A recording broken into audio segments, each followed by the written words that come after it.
Hey everybody, welcome to the very first episode of Boost to Hits Battle Report. I am Tony, or Tony C on the forums.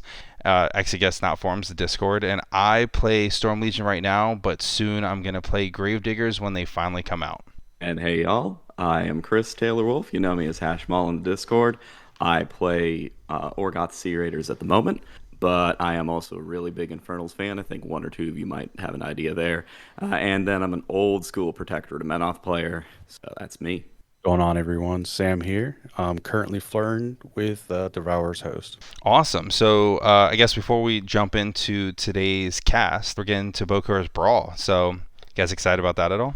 Oh, hell yeah. Yes. Grinding games, getting set up, bringing either Sea Raiders or Infernals, but yeah, getting that ready to go. Can't wait for Boker. I'll also be at Adepticon at the end of the month, and I'm taking something to that. Something cool. I would say, yeah. Did you? I guess you gotta bring something fully painted, don't you?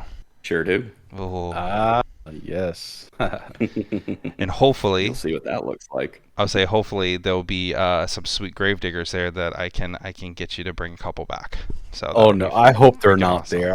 I want you to have to wait like the rest of No. us players who don't have a Mark IV army yet. Well, you should just get on the Mark IV. You can play with my Storm Legion. I'm down for you No, to do you that. you Signar players are so privileged. You're already getting a second army. I know, I do All love right. it. I do love it. With that being said, us talking about some good old Mark IV armies. So today's battle report and our grading is going to be on Wolfe versus Wurmwood. So kind of going into Wolfe first is he is a 16 health caster, speed 6, mat 8, defense 16, armor 16, arcane a 7, and a control range of 14. He's got blood quenched and sidestep, so he can move around the board pretty well. And the more models he kills, he gets better at hitting things and higher armor. No range weapons. He ends up having just two melee swords. He has a 2-inch sword, mat 8 power 15 with electro leap, and a voltaic hammer. That's only a range 1 power 15, but it has beat back and critical clap. His feat is when one or more friendly faction models are destroyed while in Wolf's control area by an enemy attack. Immediately after the attack is resolved, one model in Wolf's battle group currently in his control area can advance 2 inches and make one basic attack. Give him hell lasts for 1 round. And since he's a Mark IV caster, he has some rack slots. He gets 3 rack slots. He also gets Energizer and Positive Charge. So why don't you talk about our other caster, Wurmwood, Sam? Okay, so Wormwood, he's got 20 boxes. He's arcane attack of 7, defense 5 because he's immobile. He's armor 18, arc 7, and control 14. Notably, he has Ghost Shield, so he's able to collect souls, and he can max it up to about 21 arm if he's got 3 souls. His feat is Black Root. An area within 10 inches becomes a forest, and anything that becomes knocked down while within 10 inches of Wormwood suffers 1 damage point automatically. His spells are Curse of Shadows, Dark Path, Hellmouth, Rapid Growth, and Stranglehold. So that's not too bad. It's pretty good stuff. So I guess what we'll do first, right? Since kind of our first cast, we're figuring this out. We'll go over what our armies were, and then we'll kind of talk about the game. Sound good? Okay, sure. Yeah, and then Chris can harass us With enthusiasm. with a ton of enthusiasm. So I guess for the first time what I wanted to play Wolf, right, is with the Maelstrom coming out, it kind of made me excited to play him again. So with Steamroller 2025 as well, I don't have to have nearly as many solos. So that being said, I played Wolf with a Maelstrom. The Maelstrom I chose had the Electro Bombard on his right side, Heavy Mag Bolt on his left, the Thunder Hammer, and the Pulse Fist. And I wanted the Pulse Fist one so I could push people away.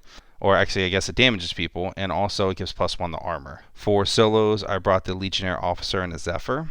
And units, I brought a unit of Mechanics, 1 Stormlance Legionnaires. I brought 3 units of Stormblades, 2 Storm Guard, and the Black 13th. Okay, and for myself, I'm still in the try and buy phase basically, and I decided to bring 2 Shadowhorn Satyrs and 2 Warpwolf Stalkers. And the reason why I brought the Satyrs was to try and play more of a scenario game type of presence, but I'm not sure if that really worked out in the long run.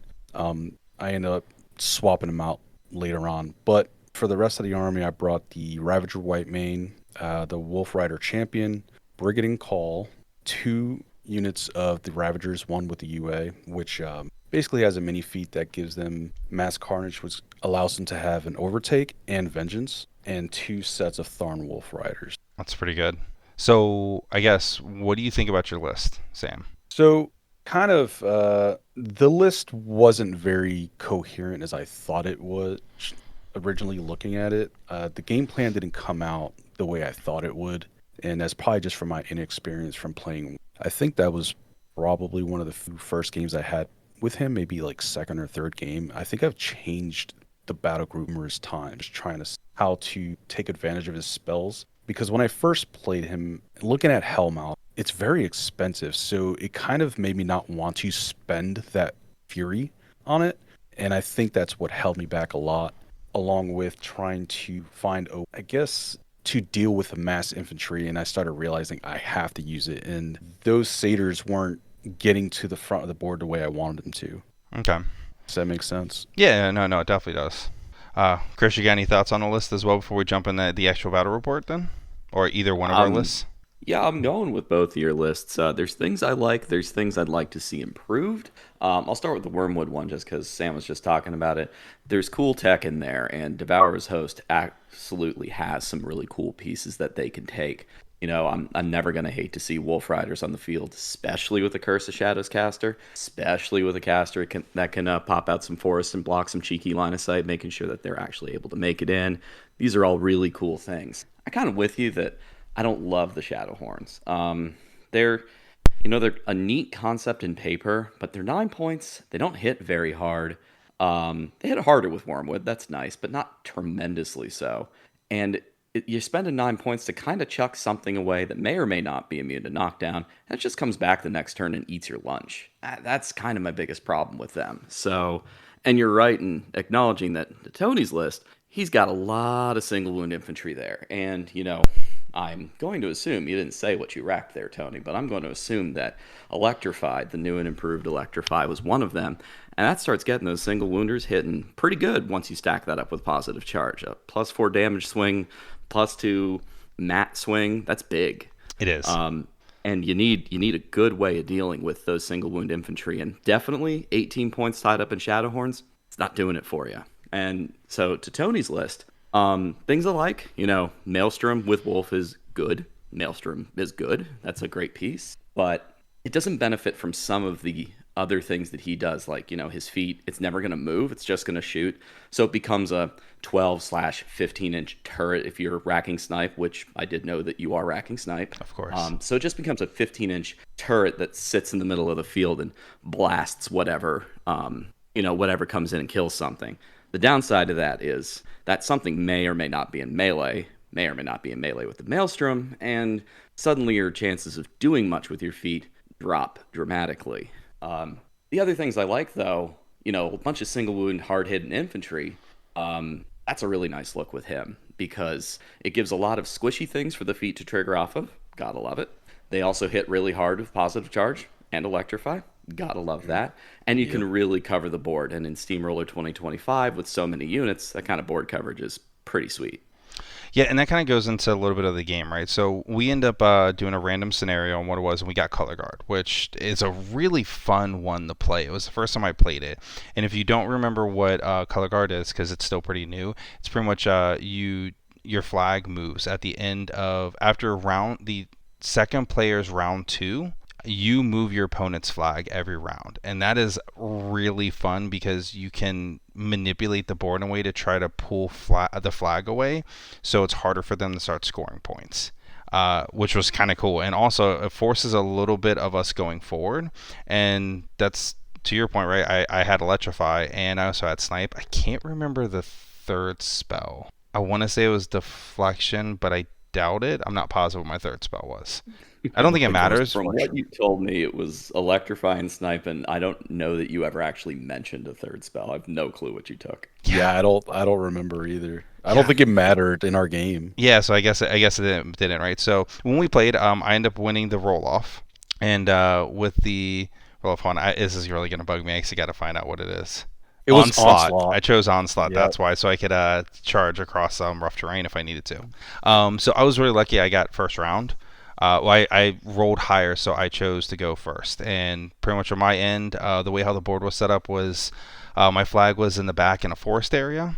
And I knew going from it was in a dust devil, and I knew my flag really where it was. The only place I could go to was a forest next round. So I literally spent that first turn just running everything as far forward as I could. I had put snipe on the maelstrom because I wanted him to be able to shoot pretty far. Like you said, the spray was able to get to a range 15, and his two side guns get up to a range 17. So overall, really far distance to just try to obliterate the world, because my hope is that during feed turn I'm just gonna be able to pop off a ton of shots. Right. And I remember anticipating that, and I played a little too conservatively, which ended up giving up too much board space, and eventually I would blunder my feet, and that would also cause me to lose a lot more models than I wanted to. Yeah, and so that round you had moved up a little conservatively. I think that round two, at the bottom of round one, you end up popping your feet, right? I did. And my common misconception that I kept looking at was that he's control 14, and I kept forgetting that his feet is only 10 inches. So that really hindered me, because I keep looking at that and keep forgetting it's 10 inches. It's not his control range. Yeah, no, A long time ago, it did used to be 14 inches. I remember the day. oh my god, that's painful. Before my time. It But- was awesome. I say, if but you not were in playing Mark Circle. 4.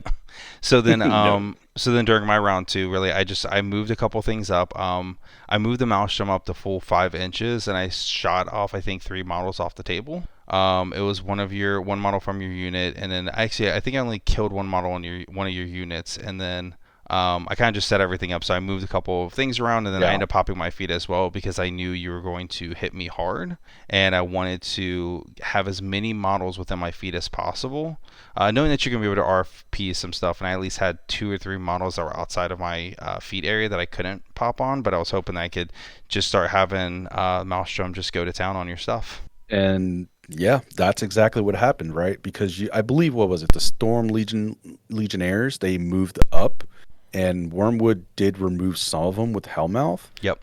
And then I'm like, okay, maybe this will work. I charged in with Brigade and Call, and I remember thinking, like, all right, this shouldn't be too much of an issue, but I killed the model, and you sprayed me, Oh, yeah. right? Yep. And you killed Brigade right off the table, and actually, you didn't even use your spray. You used your regular gun. And No. Yeah. It was defense like 19 or something, and you just shot her right off the board. Yeah, I think I needed 6s to hit you, and I rolled 2 6s. I rolled a critical hit to hit you. So, and I think it was like dice +4 or something damage. Oh yeah, I think she's only armed 12. Yeah. So And she was removed right off the board, and then I did that so she couldn't attack. I didn't realize that Cole could keep killing things. So he killed another model, and I was able to trigger it again to kill Cole, because he has a lower defense but a higher armor. But I was able to hit the defense, and then I think I spiked damage to kill him as well. I had really good rolls, I want to say, throughout this game, because I think averages I probably wouldn't have done this well. He's in melee, dude. You need an 11 to hit him. yeah, you needed an 11 to hit him. Oh, so so I rolled an 11 as well. It was ridiculous, my rolls. Yeah, because he's base 14. He went up to 18, and I was just like, Holy shit. "Is Oh, this that's right, really?" he's a 14. You needed a 12 to hit. And he got it. Whatever I did, I got it, and it was like I felt kind of bad. Actually, I felt really bad at that point, because I didn't expect it to hit. But Same thing. Well, same thing with the Wolf Riders, right? Because she charged in, the entire unit charged in. Yep. Because I was counting on their high defense to get through, and then you shot them off the board as well on the charge. Do you remember that? I might have, yeah. It was, I got really good dice rolls. Yeah, they playing were War Table. hot. They were I mean, pretty I hot. expected it to happen, but I didn't expect it to happen that often. I thought maybe 1 or 2 models, because they were engaged, but it was just like pop, pop, pop, and I was like, oh my god, what am I gonna do? Yeah. And then, so what you were able to RFP a couple models. You killed, I think, 3 or 4 that weren't within my feet. So I think you had removed about 7 or 8 models. Probably about 9 models. No, it wasn't that much. Well, it It's was 3 from the RFP. Yep. And then 2 from Cole. 5 models total. Okay. So Yeah. So that was kind From of that your turn, interaction. and then so then it came back to my turn on round 3, and I was able to The way how the Maelstrom was positioned, I was able to just stand there and just start shooting stuff. So I was able to start shooting off one of your Wolfe Stalkers, and then I had No, no, no, no. You didn't shoot off the Warple Stalker. What ended I up was happening shot was at that him. I ended up damaging him. no, here, let me Getter X charged, Yes. did some damage. The Tharn Ravagers charged, did some damage. But before I ended up hit and running Getter X behind another unit of yours so that you wouldn't charge me. But I completely misplayed that because you have precision strike. You were able to do numerous things. So I positioned the Warpwolf Stalker so that he was 3 inches behind the 50 millimeter objective. Hmm. And from where he wasn't able to be charged because of the placement. The Maelstrom couldn't get a charge off on him. Right. Right. But you were able to charge in with your Lancers, kill Getter X, and then that allowed your Stormblade Legionnaires to charge 11 inches towards my Stalker. It was the Storm Guard, not the Storm blades. Guard. Um, Okay. yeah. Yeah. So So what I ended up doing was I activated Wolf. Wolf was able to put positive charge on the Maelstrom, Yep. and Oh my god. I made it so that he was disgusting. within 3 inches. And then what I did next was I had activated the Storm Captain and used his ability for the precision strike, and that really got me out of a lot of issues because I was able to charge through all my stuff. The Storm Captain was able to charge through the Maelstrom, get to two models. Yeah, the Ravagers. The Ravagers that were tying up the Maelstrom. I spiked again a ranged shot, was able to kill both of them, and then they were still within 10 inches of the storm lances or whatever their version is. They were able to charge over. And because they had successfully charged, they were up to a power 20, but I forgot I had put Electrify on them, so I was using them as a power 18. But the first dice roll I hit, I critted, so I knocked down Getrix. Yes, he was knocked down. So he was knocked down. I was doing whatever the damage. I was only think rolling it as 18. Dice -1. It was Yeah, dice minus one. -1. So it would have been Because dice +1 if I would have remembered my +2 from Electrify. But within those 3 hits, I was able to kill Getrix because all of them were boosted damage, and then allowed the Storm Storm Guard that have the 2-inch reach able to charge another model. And long story short, I ended up just killing enough things to where it was also getting kind of late. So Sam and I had kind of decided to call the game at that point at the end of it, which. Chris, you kind of want to jump into. You can tell the people. I was feeling a certain kind of way. I conceded. I'm like, dude, I'm done. All right. Well, you conceded, but what was great was that Chris, you want to talk about your Madden map afterwards? Oh yeah, I was asleep at this point. So they were playing on War Table, and actually, Sam, this wasn't your double. Yeah, I just realized I played the other list. Yeah, this was so the battle group was a Stalker, Getrix, however you say his name, and Loki, which I'm kind of a big fan of that battle group. I think it's pretty awesome. You're losing 2 of your 3 heavies in one round because you forgot a rule. And okay, let's also level set here. Sam charged in some Tharn Ravagers and Getrix into the Maelstrom and left the Maelstrom on half health. Yeah. He rolled so bad. So Just bad. So bad. That was at least a standard deviation under the norm. It was gross. And that was So with Tony Wormwood Spike putting and- Curse of Shadows on Maelstrom as well. Yeah. It was brutal. So I've been there. I know what those rolls feel like. Man, it's not great. So after they went to bed, I took a look at the final board state. I'm actually looking at the picture right now because I was like, I don't think that he's totally out of the game. And I drew up a little John Madden map for every single one of Sam's models, except for Loki, because I honestly had no clue where I wanted to put him. And then just, drew it out like, here's your turn. If everything that I think, you need some dice, you need to hit a lot of 5s and some 6s, some boosted 6s, not too bad. But if everything went well, Tony loses about 2/3 of his army. He's left sitting with a Maelstrom, maybe a Zephyr, Black 13, and a squad of nerds on the 50 mil objective, and then Wolf and some mechanics. But he's gonna lose all his lances, all of his major production Stormblade, Storm Guard units. They're all gone. So that's 15 work units right there, maybe 16 with the Zephyr. Yeah. So it would have been pretty bad, right? But unfortunately, we did not Yeah, continue on. So we stopped. But that being said, let's jump into the next part to talk about, I guess, let's grade the Warcasters. Sound good?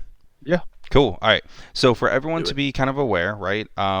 The grading points are going to be is that first we're going to look at feat. With the feat, we're going to score it on a 1 to 10. We're going to look at the spell list, grade that on a 1 to 10. Board presence, 1 to 10. We're going to go over synergy of that caster with the rest of, models in the army, all that stuff, grade that on a 110. And then finally, we're going to give an overall grade. S being like fantastic, amazing, all the way down to F as they never should be played. And that's kind of where we're going to talk as a group and kind of come up with our own thing. So let's jump in the Wolf then. First off, his feet. What do you guys think about his feet? 6. You think a 6? Why a 6? That's definitely a 7. It, I it, it just think, controls so much of the board. well, that's the Well, thing, so though. It he depends on your opponent letting you control the board by doing things he probably shouldn't do, such as killing infantry to let you proc that feat. And I think sort that's one of the of. biggest. There's power in controlling the board to not proc the, I'm giving it a 6 because it's good. Don't get me wrong, but it's slightly above average. It's slightly above the mid because it's a feat that you can play around, and the problem is there are enough ways to play around it. It's a known quantity, I think, in the larger game at this point that if you know how to play around it, it doesn't really do much of anything. And then there are just some matchups where it's kind of dead. If your opponent's packing massed, removed from play on boxed, which funny enough, Wormwood actually has some good access to in Hellmouth. Yeah. Wolf just doesn't get a feat. He just gets to kind of sit there and go, "Cool, I'm losing half my army and I can't do squat about it. Glad I am this guy." So he's a 6 for me. Sam, what about you? I'm at a 7. Chris at a 6. What are you? I'd agree with Chris, but let's put that Fine. caveat that I'm a much newer player, so I'm still growing and learning. So what I say may sound incredibly stupid to some of you, but I concur with Chris here just Fine. because of the points he said. Fine. I'll drop Agreeing down to with a me is 6. usually incredibly stupid. Yes. That is true. All right. What about spell list? I think he has a great access to spells. The fact that he has positive charge is fantastic. He gets 3 racks, and Signar's rack spell is pretty good. I really feel like that's a 7 at least.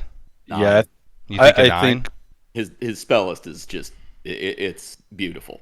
Energizer's It's awesome. Positive charge is awesome. That's true.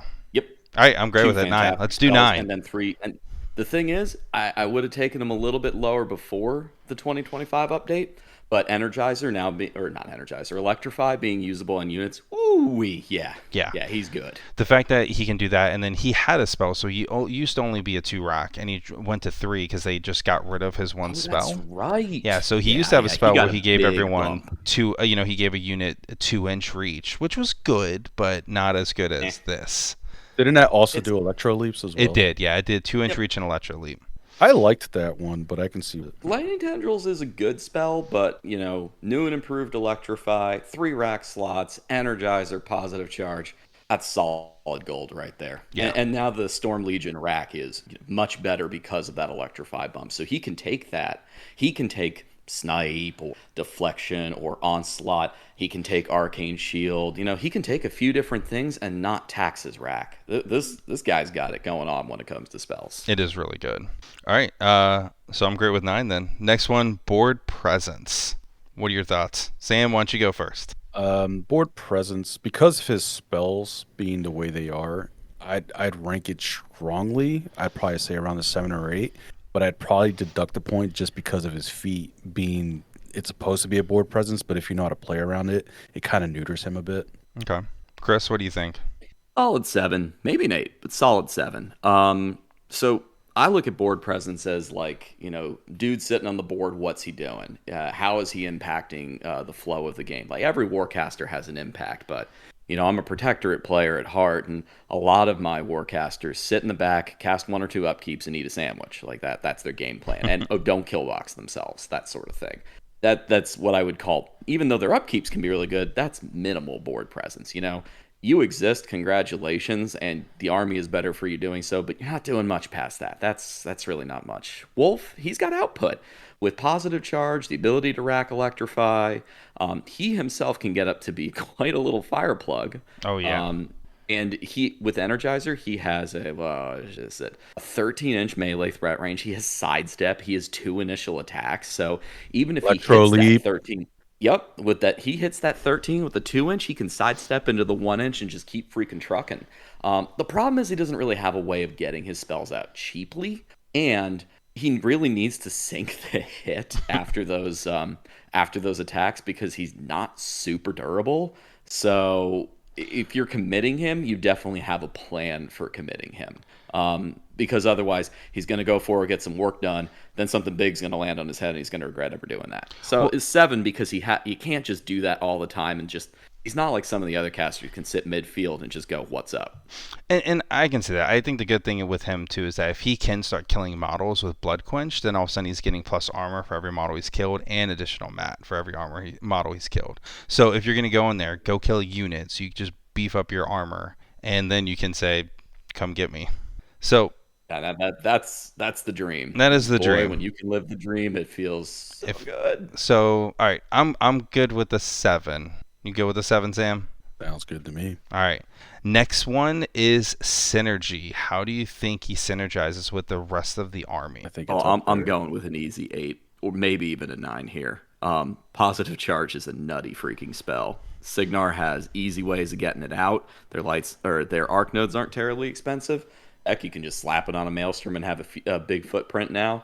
Not sure it's my favorite look for him, but it's a great spell. And new Storm Legion is more of a melee force than they are a shooting force. Even though they can shoot pretty dang well, they can hit really hard when you give them the chance to. So now with Electrify, Positive Charge, you're looking at your standard little mooks who are hitting at pretty frightening numbers. I mean, like you said, Tony, you can get up to Mat 9, POW 20 attacks with Storm Lances. That's starting to get kind of nuts. It is pretty good. And I would also argue that even though you can play around his feet, the new Storm Legion is really good about having very low costed units, right? Like the Storm Blades are only 6 points. The Storm Guard are 7 points. That is pretty cheap to put out there. So it can create more value for his feet. To potentially move, your Warjacks around, even moving him around to get him out of danger if you need to. So I'm good. Yeah. We'll go with I want to go with a 9. You guys go with a 9? Not Be gonna convinced, argue. yeah. Fuck yeah, 9. All right. There is gonna be cursing in this. All right, last one is the overall grade. Where are you guys ranking him at? For me, I kind of want to go with a B+ to an A. I think because of his synergy and his board presence, I really think that puts him into an A- to an A. What do you guys think? This is a tough one because it's either is it an absolute grade or within Storm Legion grade? Because Storm Legion has this spoiled child problem of after January 2025, Everything is good. Everything's good. Everything's really good. So Definitely if we're choose your looking at poison. within Storm Legion, Okay. if we're looking at across the game, if we're looking at across the older, I'm gonna keep calling them legacy armies. Heck with it. I'm terrible at this It's terminology. the Army of Legends. No. They're legacy, bro. If we're looking at the armies of legend and we're looking at the new ones, he's an A. He's something that if you slotted him in another army, good God, he'd be amazing. Everyone would love having this guy.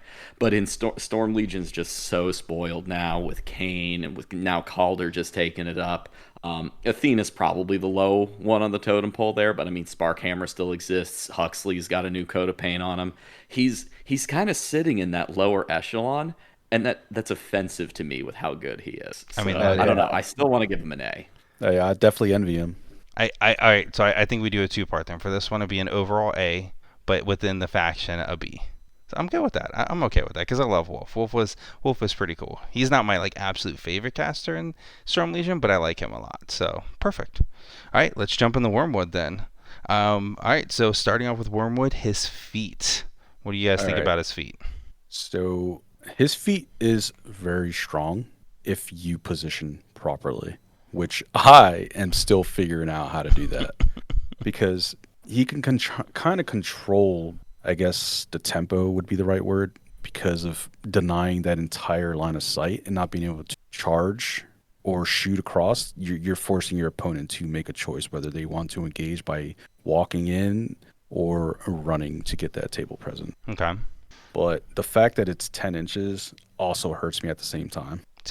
I think the denial of being able to see things. If you can get aggressive enough, denying things within 3 inches, or even just creating that +2, I guess -2 to your speed is pretty good. Like I kind of want to rate this higher. It's definitely to me like a 7 or an 8.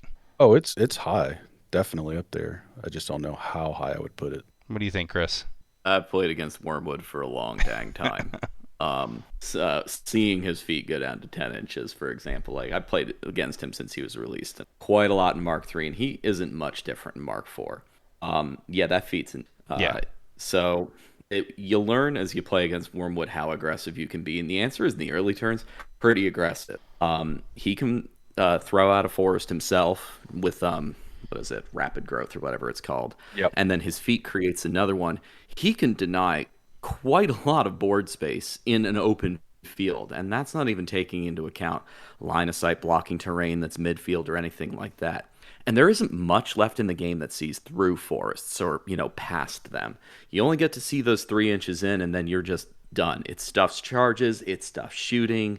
Almost everything in Devourer's Host, I think everything actually, is Pathfinder, so Yep. they don't care. And, other funny thing is a lot of the Tharn Ravagers are tree walkers themselves, so he becomes a little bit more timing neutral as for when you pop that feat. One of the problems that he could have is, like, he wants to get Curse of Shadows out, but he also wants to feat. So you're not really getting much work done because, your Warp Wolves are staring at woods after that, and that's not fun. Yep. But your Ravagers, your big burly Tharn, Brigand and Call, they've got tree walkers, so they're just like, cool, forest. I can see right through that. I can see the trees in the forest. Neat. And they just go right through. It's an easy 8. It's very powerful when you learn how to play it.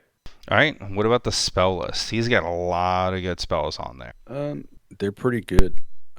My issue when to use that Hellmouth because it's so expensive. You know what I mean? So when you're using something that expensive, you have to boost, right? Because you're already wasting 4 Fury. So might as well boost because you want to hit. So now you're using 5 Fury, and now he's down to 2. What do you do with it then? I haven't figured it out. What's his arcane? Dang it. He's Arc 7. Okay.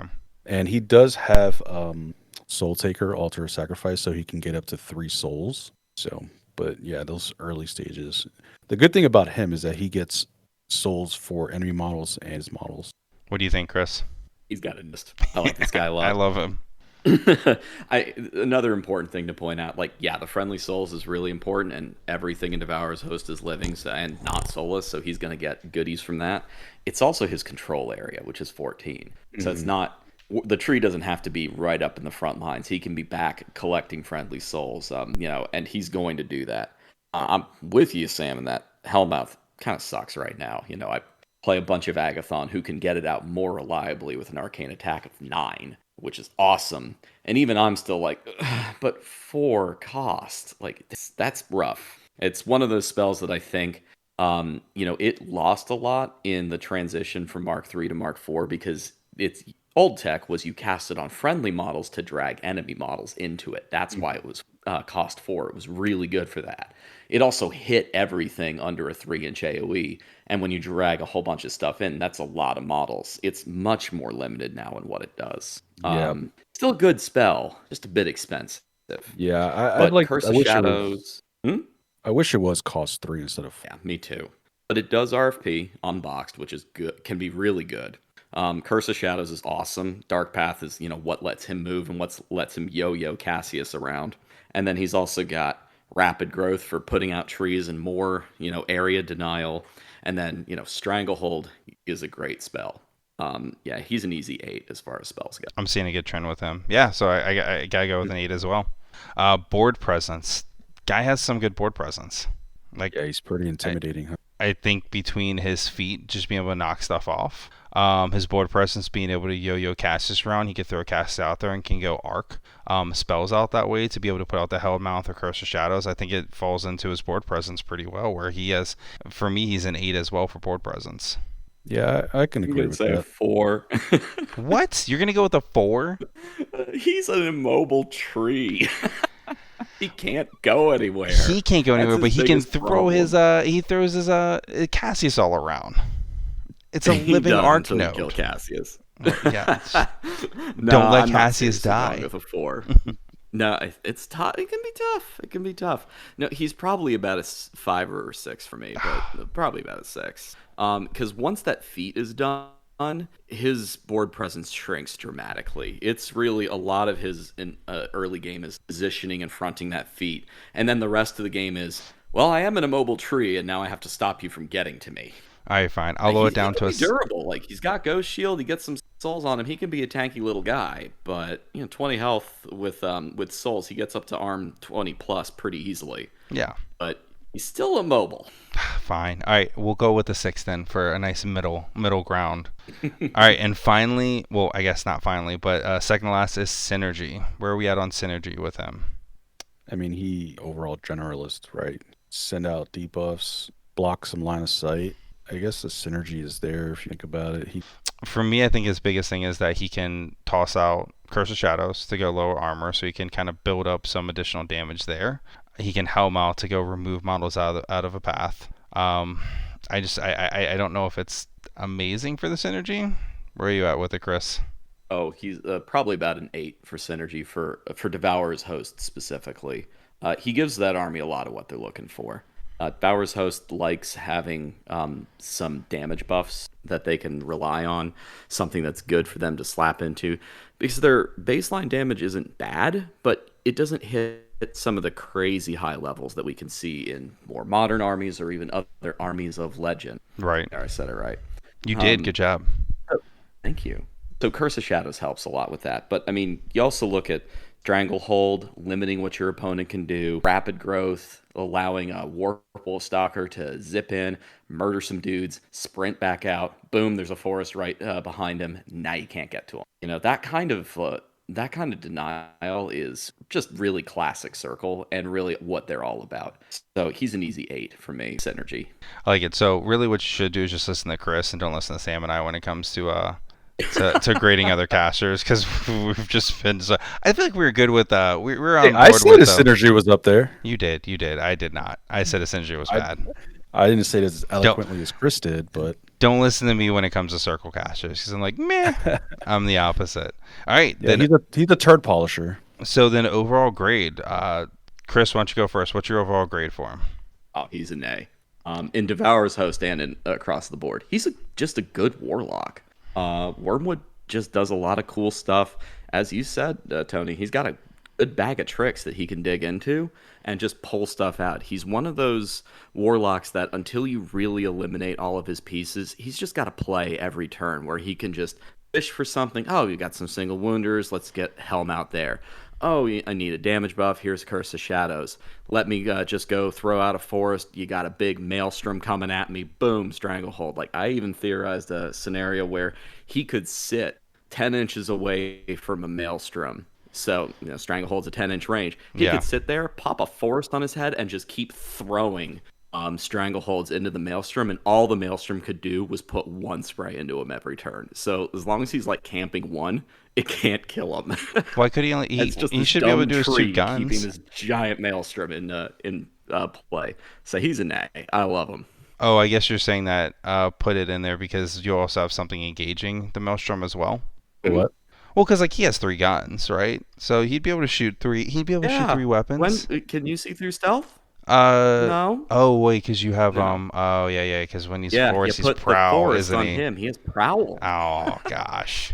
Okay, yeah, that's good. Yeah. All right, Sad maelstrom. that is noises. sad Maelstrom noises. Well, I'll fucking hit him with an AOE.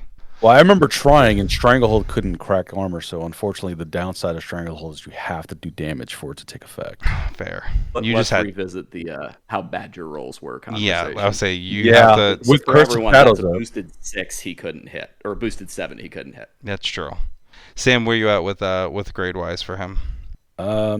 So he's, I feel, the primary caster you want to take in all your list pairings. So he's definitely I want to say probably B plus A around there. He does everything that you want him to do for most armies that I see nowadays in the Mark IV. Like line of sight denial, anti-shooting for the most part, debuff, hopefully control key models like the Maelstrom that I couldn't do, but the potential's there. So he's up there for me. All right, it's good. Yeah, I'm gonna go with an A as well for the most part because I just do think he's really cool. I just like the whole idea. His background as well as lore is pretty fun. Hopefully we see more stuff of Circle in the future, but I don't know. But all right, that is our first cast. Appreciate everyone for stopping in and listening, and we will see you next time. Peace. Good night, everyone.